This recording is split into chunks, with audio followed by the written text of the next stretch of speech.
أنا بدوي عبد الرازق من ناس الصعيد، من ناحية كوم أمبو كده. جيت أشتغل في الساحل الشمالي في قرية كبيرة اسمها قرية النخيل السياحية. أنا راجل بسيط، اشتغلت في الأمن طول عمري، ما بخافش من حد ولا من حاجة.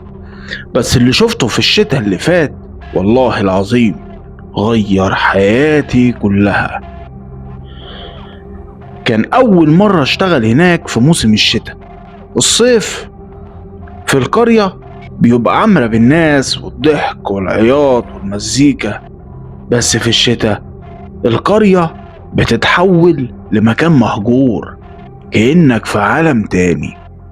الرياح بتلف، البحر صوته بيخوف، والنور بيقطع كل شوية. تحس ان كل شباك فاضي في روح قاعدة ورا الإزاز بتبص عليك. في يوم المشرف ناداني وقال لي: يا بدوي، هتتنقل الليلة دي البوابة 4، محدش عايز يروحها.